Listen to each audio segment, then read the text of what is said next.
This podcast is part of the Frederick Podcast Network. Learn more at listenfrederick.com.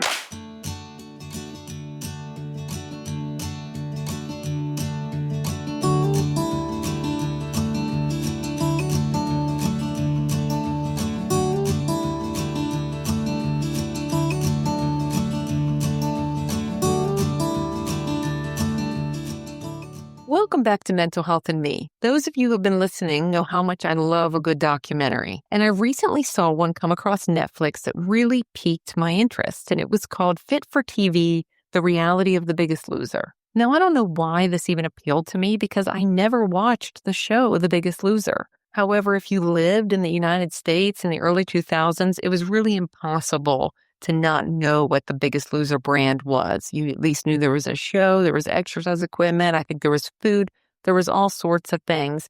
And we all knew the Biggest Loser existed.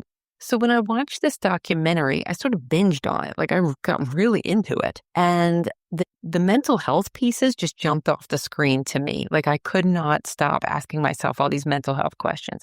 And I knew right away, I said, I got to talk to somebody in this documentary. And I'm always looking for a vibe, right? I'm always looking for that person I want to have in the studio and chat with. And that person was very clearly Danny Cahill. I really liked him. And I said, I'm going to track him down and invite him on the podcast. And he's here with me today. How are you doing, Danny? I'm doing good. How are you doing? Good. You tell me if I'm wrong, but you were a contestant in season 8 of The Biggest Loser. Is that right? Yeah, I tried out for 6 and 7 and didn't make either one of those. So the third time was a charm and it was season 8. Wow. Okay. I didn't realize you tried out so many times. And, that show ran for longer than what I realized. It ran for about 12 years for 17 seasons. And that really blows my mind. So when you said you tried out, were you a fan of the show? I wasn't at first. My wife started watching it and I was walking through the living room one day and saw it. And I kind of got offended because I thought, they're making fun of fat people. They were yelling at it in the gym and things. But just that flash that I saw, it did give justice. The next night I walked through and I sat down and watched some of it. And I started getting inspired by the stories of the people. And just they would tell some backstories. But walking through the living room, I just got a snippet of it. When I sat down and watched it, they started really filling in the backstories of these people. And I was like, I can relate to that. I can relate to them. That's pretty cool.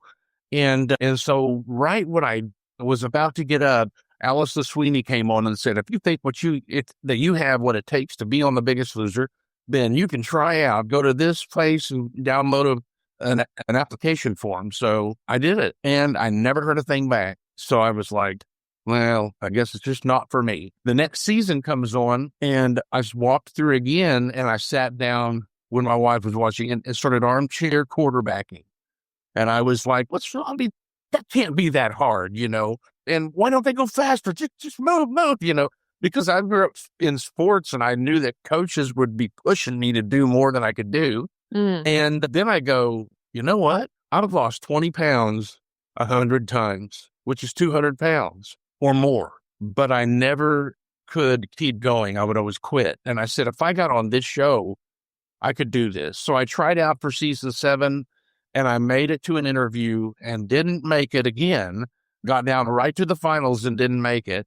And then I wasn't going to try out for season 8, but I saw a picture of myself at 17 years old, playing music, skinny in a muscle shirt. And I remember how good I felt physically back then. And I said, one more time. I even posted it on Facebook. I'm trying out one more time. And I did and ended up in an interview and went to California for the finals week. And then I had a phone call where Bob Harper called me and said, be careful what you wish for because you're on The Biggest Loser. Wow. And, because I didn't watch the show, I knew about the person screaming at you all. I remember my grandmother was very upset about that whole concept. And she said, I'd just throw my hands up and leave. She thought that was just terrible. And one day I was clicking through TV and I came across the show and I watched a little clip and it was all the contestants in a dark room, but there was a bunch of junk food in the middle. And I don't exactly know what they were trying to do, but somebody ate a donut. And I think that's maybe how this particular little game of it ended.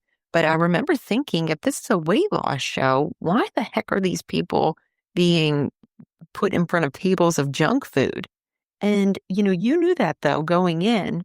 And when I'm looking at this, what did you think the experience was going to be like? Well, I knew it was going to be very, very, very hard. As far as the temptations were, my thought before I went was like, the temptations happen. I'm not going to do it because I'm there to lose weight and I'm not going to be tempted by it. And that was kind of the motivation that I had when I would lose those 20 or 30 pounds or even 40 pounds, and before something would happen and I would get busy and then quit and start eating again. I would have that really big motivation. So I was motivated not to do it. But I'll tell you what, in real life, those temptations are what I ran into that made me fall off the wagon and stop losing weight and gain all of it back and then some. And, there's no telling. I probably lost hundreds and hundreds of pounds, if not 1,000 pounds over 25 years of fighting this thing. Wow. And, it's an interesting way that you put that, because nobody, or at least very few people, knew Danny Cahill before the show. Could you introduce me to him? The guy you were before The Biggest Loser? Oh, yeah. I was a guy with big dreams. I'm a musician, and I was in some really good bands growing up and played with a lot of good bands, with a band that was in the top 40 on the Billboard charts, and with another one that got a recording contract by an indie label and put out a CD. And my dream was to be a rock star. That's what I wanted to be. And what I ended up doing was I ended up keeping my day job and became what I'm doing now, which is a professional land surveyor, which I love, but it wasn't my dream back then. And so I was a guy that started gaining weight, and really, I kind of felt like I'd given up on my dream. I felt like I'd put that dream up on a shelf because I got married and had children. I said, I got to take care of everybody else now. And I quit taking care of myself. And slowly the weight came on, the shame and the guilt and the disgust with myself, to tell you the truth, about, grew and grew. And eventually I was the guy that walked through that living room and watched The Biggest Loser and said, you know what, this might be my key. If I get on that, I'm in the Army now and I can't run away from it. And it was time for me to own up and get my dream back and change my life. Yeah. Wow. And my husband is somebody who, has, and he's never tried out for The Biggest Loser, but he's somebody who's worked with like diets and things like that. And he's told me, and I think it's true, is that I've never struggled with my weight. I've always been really physically active, and I've kind of always eaten like a bird. So I don't understand sometimes, when I look at this concept. And in my mind, I'm a therapist, so much more aware of the struggles now. But when you're young and dumb, you think, well, why don't people just diet and exercise? That seems like a cure-all. But it's really a lot more than that, right? It's a lot more than that. There's a lot of science behind it. I was actually on an episode of Nova called The Truth About Fat. And, here I had been battling this thing my whole life, and I didn't even know that fat was an organ. It's an organ in your body. It's an endocrine organ. It's not just something that's there because you ate too much, and your body depends on its organs to live. So, our bodies were made to make sure we could survive in a famine and we could thrive in a harvest, and that we would want to store a little bit of fat, because they had a guy on that Truth About Fat show that could not store any fat, and it's dangerous when you can't. So, there's so many things beyond this, the science of it, the biology of our bodies, the hormonal issues. It is so much more complicated than just getting up and running around the block a few times, because I've done that. And it's not something that can't be overcome. It's something that I've struggled with.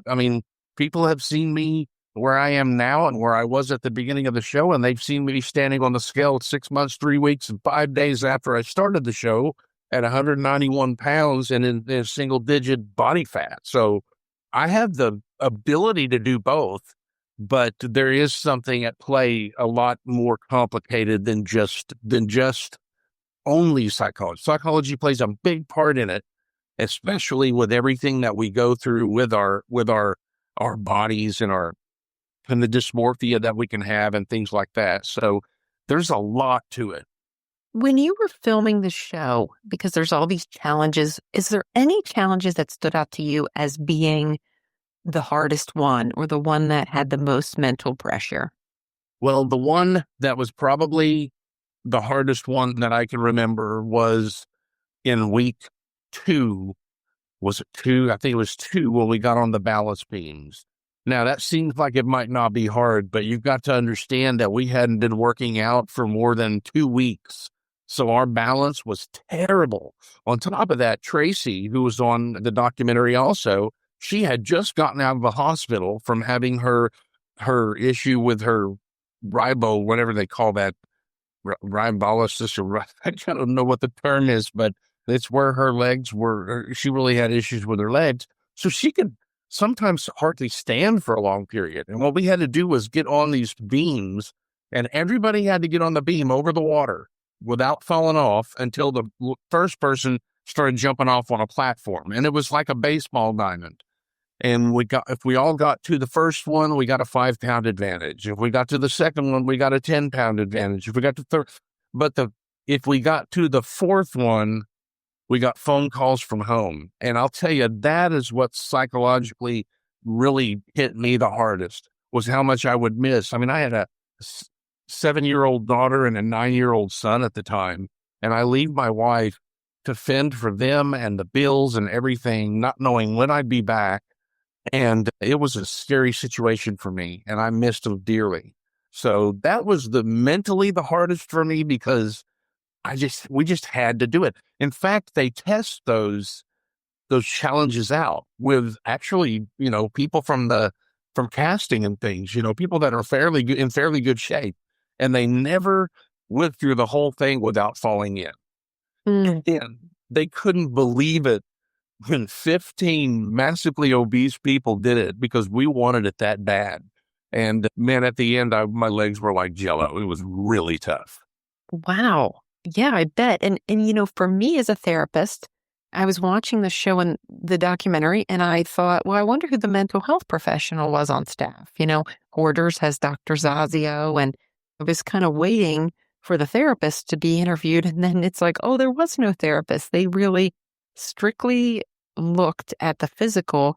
But I would also say I felt like it was very mean. I mean, this wasn't like Survivor or The Amazing Race. This was a show where they took people who knew they needed help, who knew that they needed something extra because they were struggling with their weight. And then they kind of did some psychologically abusive things, in my opinion. I mean, that's how I looked at it as a mental health professional, that this is not healthy. If you're on a journey like this, you should have a support system. They shouldn't be dangled in front of you like a carrot. Yeah, we did have interviews with a psychologist, Sean Hogan, and at the beginning of the show, and we did have the ability to reach out to him at any time. We could reach out to him, have a phone call, or whatever we want to do, but there wasn't one actively on the ranch, and I wish there would have been one actively on the ranch. I think that was just as important as the athletic trainer or any of them. Any of the people, or the doc, either. I think that it would have been as important for him to be there, day after day, so we can actually have him at our call immediately. And I know that things changed, season to season to season. So I know that some people that have said in the later seasons they did have calls every week with Sean. We didn't have that. We had to reach out ourselves. And as well as I do, that if you're in a pressure situation, asking for help is one of the hardest things that there is to do. And one of the last things that people that are addicted to things or going through things, that the last thing they do, that you see battered wives stay with the husband that's beating them way too long instead of asking for help. And we were there, and it was really, really tough mentally. it was the most mentally tough thing I've ever done in my life to this day. Wow. And, I think about the experience and on the show, and do you think it's accurate that they portrayed the trainers as yelling at you? Do you think that that's a fair representation of what was going on? Oh yeah. Wow. When Bob and Jillian was there, and they were there for the first workout we had during the week, they were there for the last workout we had during the week, which was the last chance workout, and they were there for filming the weigh-ins. Other than that, I think Jillian showed up once and Bob showed up 2 or 3 times. Other than that, those were their filming days, 2 workouts and the weigh-in. On what we call dark days, when they weren't filming, sometimes they would send a friend of theirs to train us, and they were awesome trainers, but sometimes it was just a dark day and we were on our own to train ourselves. But when they were there, yes, just like I said on the documentary, seeing, it's great to see someone say, you can do it. You can do it. I know you can do it. I believe in you. But after a while, that's not going to bring ratings. And I think what they wanted was the excitement. Like Bob said, they wanted all of it out there on the floor and people to go, wow, good, bad, and the ugly. So for me, I had coaches that would poke me in the chest and say, what's wrong with you? You're better than this. You can do that.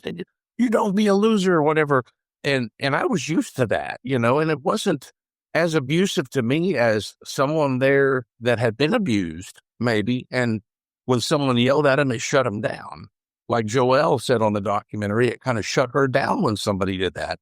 So yeah, I could see where that would have been very, very hard for people. And it was hard for me at times. It definitely broke me down throughout the time. But sometimes I guess you got to get some of the onions, peeling the layers of the onions off to get down to what's really, really bugging you. Yeah. Yeah. And, you correct me if I'm wrong, but you lost 239 pounds. So you lost over half your body weight. Is that right? Yeah. I lost 239 pounds, and it was in such a short amount of time. And I started at 430, ended at 191, and it was a pretty intense thing. So you're talking physically, mentally, away from your family with the stress of that.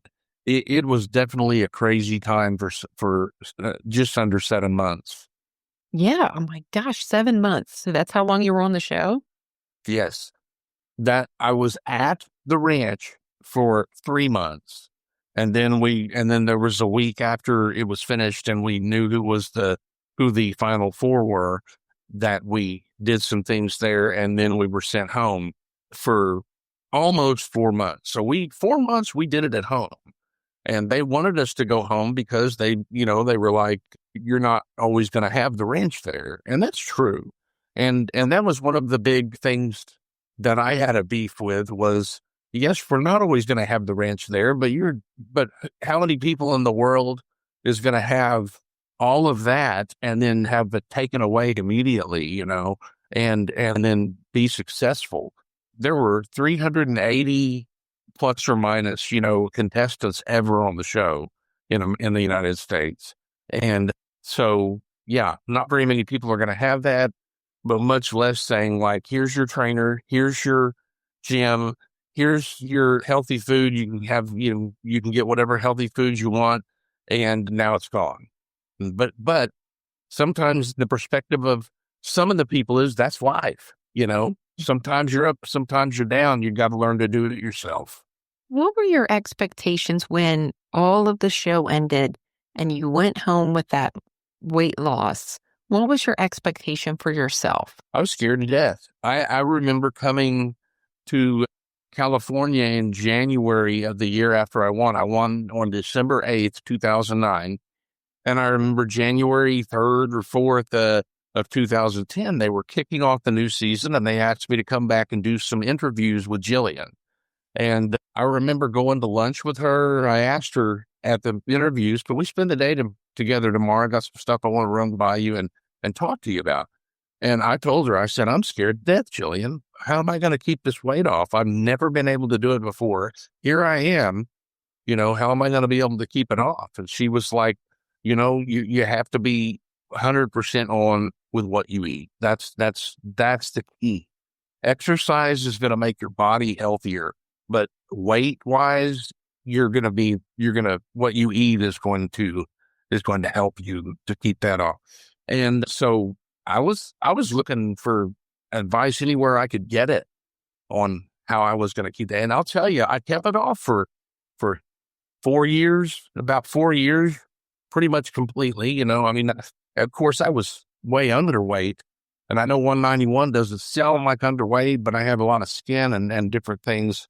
And my fat content was, whenever I had my surgery on the doctors, they said I had no fat left to lose, at that time. And so I was, I didn't know how I was going to stay that way, but I kept it off for 4 years, but slowly, just 10 pounds, 20 pounds, 5 pounds, 10 pounds, over the years, it would just creep back on. And what I didn't understand, I think, was the science that we're talking about and the mental part of this. It was exhausting. I mean, after 7 months, can you imagine 7 months of working out 5 or 6 days a week for 7 to 8 hours every single day? It was exhausting. Yeah, I cannot imagine that. And I love to work out and I love to exercise, but that is an extreme amount. And I thought about all of the contestants who come back home. I'm sure your friends and family, everybody knew you were on this show. Your name is out there. And so now you sort of live with, we live in this world where I meet somebody new at my kid's school or at church or at work or whatever. I Google them and I can find out information. But if you type in Danny Cahill, a lot of information comes up. So how do you live with that? The duality of you were on this reality show and this was your experience, but then the sort of piece that was put out with you is not your current reality. Yeah, just today I went to the ear, nose, and throat specialist, and the person in there with me said, "God, I feel like I know you. I feel like I've talked to you before." I mean, and then so when they left the room, they obviously found out who I was, because my middle name's Daniel. My first name is Charles, so that didn't ring a bell. But when she saw Danny Cahill, I'm sure that did. And yeah, so many people know you. And here's what's crazy. After I won it was in April, I spoke at an event in Hawaii, and my wife was with me, and we had just had a very stressful and hard year because, it was a wonderful year because we won The Biggest Loser, and we both lost weight, and we were healthy as we've ever been since we had met.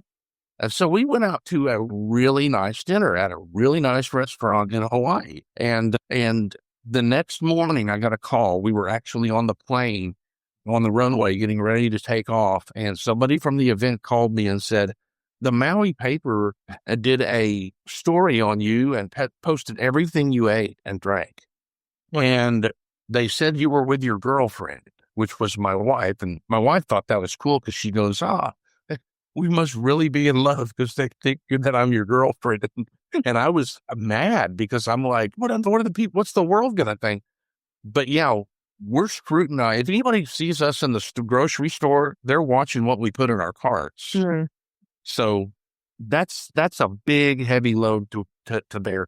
And when I started gaining the weight back, I went into hiding because I didn't want people to see me. I mean, I was, like I said on the documentary, I was the world champion of weight loss in 2009. And everybody, including me, thought I had it figured out, and I didn't. And it's pretty tough to walk into a room and for people to say, yeah, he won The Biggest Loser. And they're like, really? How big was he before? They're thinking, how big was he before he won? Because he's pretty big right now. Well, I'm not that guy anymore. And it's a mental strain. And, you definitely don't owe the public anything. And I appreciate you sitting down with me because I always tell my clients, you don't have to explain yourself. And I would say that's true of all the contestants. If it worked or if it didn't work, that's your own personal journey. But I certainly appreciate your time. And I like kind of what you said there, but I'd love to know, how has your identity evolved or maybe shifted just in relation to yourself or your weight or your participation on The Biggest Loser? Like, how would you frame your identity currently? Well, I've done a lot of growing since then, and I've done a lot of work on myself. I've done a lot of experiential training. I've gone to an addiction recovery center. I've had a lot of mental health help, and I'm pretty secure in who I am. Doesn't mean that I'm still not human, but you know, listen, who I am now, or the weight that I'm sitting at right now, doesn't take away of the amazing feat that I lost all that weight in that amount of time and won a reality show. That's still a pretty cool thing, and I'm okay with that. And I'm okay with people that may may look at me and go, "Oh, what a chance," thinking, "What a chance wasted." Well, it wasn't wasted. It's part of my life, and I'm okay with it. I think everybody else ought to be okay with it. I realize it's way more complicated than what other people see. And anybody you come across on a street that maybe got mad and yelled at you on the highway, maybe there's something going on in their life that you don't know about that has stressed them out enough to blow up like that. So we have to be wary that we don't know everyone's story. And we can ask about it and we can listen to it, but you can't assume that you can't make assumptions about people. And I'm okay with that. If I know people are going to do it, and the more that I've been in it, I almost didn't go on that documentary, but Tracy said she wouldn't go on if I didn't go on, and she got a raw deal with how she was portrayed, and I wanted her to go on and have a chance to tell her story and straighten some things out. How do you think the documentary did? Do you think that they portrayed your story and her story accurately? I believe they did. The caffeine pills thing, that, there were a few things left unsaid. Like, I took 2 of the caffeine pills, and they made me feel like I was jittery, so I quit taking them. I didn't take them the whole time. I took them one time. I guess you got 2 a day or something like that. And I took them I felt weird. So I never took them again. And it kind of left that unsaid. So I don't want people to think that I was popping pills, every day doing what I did. I did what I did for what I did relatively healthy. I mean, eating 800 calories a day and burning 8,000 is not healthy, but I didn't take drugs. I didn't do the master cleanse and the other things. My deal was I was just going to do the work. But I think 3 episodes, 40 to 45 minutes apiece, they did a pretty darn good job. And I imagine there were additional salacious things that happened that they didn't get to show because they had 7 of us. Mm-hmm. I kind of think it could be the reality of The Biggest Loser and be a whole season of 13 episodes and have 5 or 6 people on each episode. You'd probably get a lot more information than what you got with ours, but I think they did a good job taking it from beginning to end and giving a whole complete story. It's not everything, but it definitely tells. I agree with it for the most part, put it that way. Okay. That's good to know. I was really fixed on it. It was very interesting to me, and I never watched the show, but I appreciated the follow-up, and it sounded like the majority of contestants were not successful at keeping the weight off. Do you think that's accurate? I think that more people that were on The Biggest Loser keep the weight off than most other diet plans and most other things. Now they've had, they have the gastric bypass and the shots that everybody are taking now. The gastric, I think a lot of people have success on, but some don't. Some gain it back. You can eat your way out of that. I think The Biggest Loser has a lot of successful people, but it also has a lot of normal human beings that, like me, who have just gone through life, and here I go again. It's not The Biggest Loser's fault. It's my fault to a point, but I'm not a bad person. I haven't done anything bad to gain this weight. I mean, one time, Sean Algar, this guy is so wise beyond his years. He was on my season, and he got voted off on the 3rd week. And I love the guy. He lived here near me whenever we were on the show, and we became good friends. And he told me, because I told him I felt a little bit guilty about gaining the weight back. And he said, well, Danny, did you go and gamble all your money away? And I go, no. And he said, did you rob somebody? I go, no. And he goes, you haven't done anything wrong, so quit feeling guilty. And I'll tell you, that guy, he is a youth pastor, and he's in the right profession because he is a very wise man. And to have somebody 10 years younger than me telling me that kind of wisdom, it really changes your life.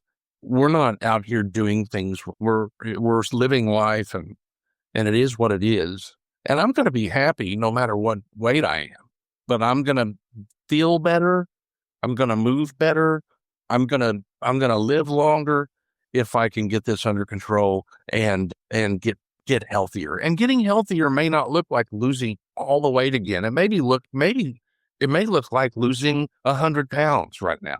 That's all it is, 100 pounds or 50 pounds. I'll be healthier 50 pounds lighter than I will right now. And that's why I want to do it. I want to do it to extend my life and to feel better. I love that perspective, and thank you for sharing that. I really wish that more people saw that when they're struggling with something, that they're not doing something wrong. And I often frame it for my clients, you're just doing the best you can. We want to grow, but sometimes we're just doing our best, and our best is going to look different at different stages of our lives. Yeah, we're not, people aren't intentionally, and that's what you got to look at.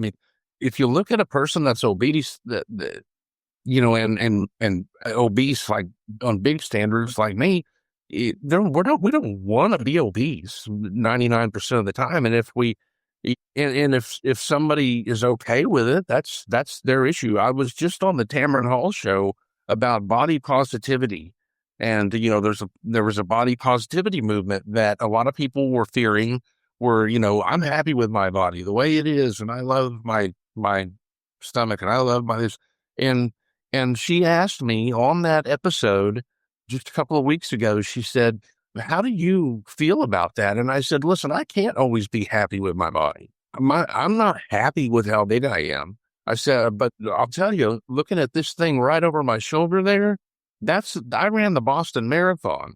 And you know what ran that Boston Marathon for me? My 2 legs and my heart and my brain that got out there and did it. And so I'm proud of my body for being able to do something like that and being able to do the things I do every day. It's not about always loving who I am or loving the look of me. It's about respecting what God gave me, and just understanding that, like you said, we're doing the best we can every day. And some days the best we can do is to get up out of bed and go in the kitchen and make a cup of coffee, and maybe we just go back to bed. And maybe that's the best thing we could do that day. Okay, get up tomorrow and you do a little more. Yeah. And I like what you said about the body positivity. I do think that message kind of got lost. And the thing about body positivity that I try to remind people is that our body is constantly changing. So when you get really fixed on, I love such and such about my body, well, it's probably going to change. And so that's when we try to look at more of a body neutral stance of like, we're proud of what our body can accomplish. So being proud of our legs or being proud of something that our body is doing is far more effective than being proud of an appearance, because it doesn't matter who you are, right? You're not taking that, even if you feel like you have a perfect body, it's not staying that way. The body is constantly changing in appearance. Oh, completely. And you just gotta be wary and understand that your body is there for you to live your life and be happy. And it's not about, I gotta say, even when I was in high school and I was weighing 160 pounds and thin as can be, I was overweight younger than that. And I had lost weight my junior year, between my sophomore and junior year, but I still had my love handles. That's what everybody calls them, love handles. Gosh, I was just so embarrassed about them. I hated them. I wish they would have gone away. It was just, they irritated me. Now looking back at that was ridiculous for me to hate. Good Lord, I look at pictures, I'm like, oh, I look perfect. Why did I think that was bad? I looked fine. Right. Because we're hardest on ourselves. We keep our trying to keep ourselves to standards we would never keep anyone else. And we got to give ourselves a little bit of grace, a little bit of, let's take it easy on ourselves, let ourselves off the hook a little more, Yes. And I think that I love that you're still pursuing a health journey. And I was thinking, you mentioned you had children and your wife. And what was their experience watching you be the biggest loser and then watching you struggle with your weight after the fact? Have they ever shared any perspective to you on that? Well, my wife, she met me at the time she met me, we were both in shape and thin and everything. And so she knew who I was, and she watched me grow to who I was. And her doing it, she did it alongside me. She lost more weight than some of the girls that were on the show. And she did it in her own way at home, taking care of the kids and so she kind of did it alongside me. My daughter just watched the documentary, and her boyfriend just watched the season. And she was on my season quite a bit, And one of the things that was on the documentary was one of my audition tapes when Mary Claire says, "I never knew my daddy was skinny. I just never knew it." And she didn't. So when I came home, I was a different person. My son, I talked about it once. I'm on the treadmill watching TV because I would never let myself during the show watch TV unless I was doing something. So I'd get on the treadmill, and we were actually watching my show air. Then because we were home and it started airing after we came home, so we had to stay kind of secret. And my son's looking at me where I first began, and he turns to me on the treadmill, and he's like, and a tears in his eye. He couldn't believe that I had lost that much weight at that point, just about 4.5, 5 months. And I think he was proud, and I think he is proud. And I think like I said, the one thing I want my kids to get out of this, it's that you're never in too deep a hole. All you have to do is stop digging and do something different, and you can change your life. And it doesn't have to be that extreme or that quick. It can be something as small as drinking more water during the day to be healthy, or cutting out this certain type of food and you'll be more healthy. Or if you're trying to be a better hiker, you just, there's different things you can do that. You don't have to do everything. You can do small things that lead into a big change. Yes. And thank you so much for sharing that. And Danny, is there anything else you want to share with our listeners today?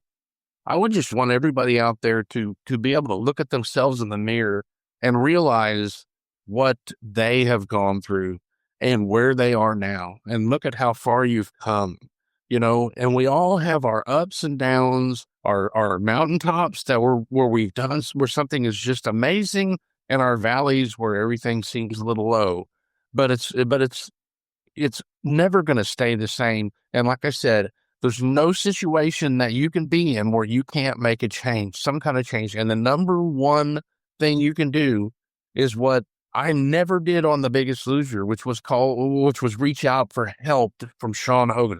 I did reach out to The Biggest Loser, and it did change my life. And it taught me so much about diet and exercise and nutrition and what's good and what's bad for you to eat and things like that. And I have those tools in my tool belt.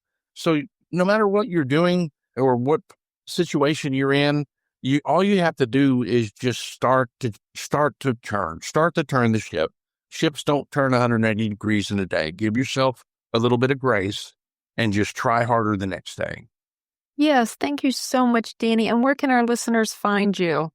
You can find me on Facebook. You can type in Lose Your Quit, and it'll come up, or my name, Danny Cahill, with a C, Cahill. You can find me on Instagram and just reach out and give me a comment or send me a message. I try to answer them all. Sometimes I miss a few, but eventually I'll get back. Well, thank you for spending time with us in the studio today, Danny. And you can find Mental Health and Me. I am on Instagram, TikTok, and finally I did start Facebook, so you can just look for Natalie Souders and find me there. Thank you for tuning in to Mental Health and Me today, sponsored in part by the Listen Frederick Podcast Network. Until next time.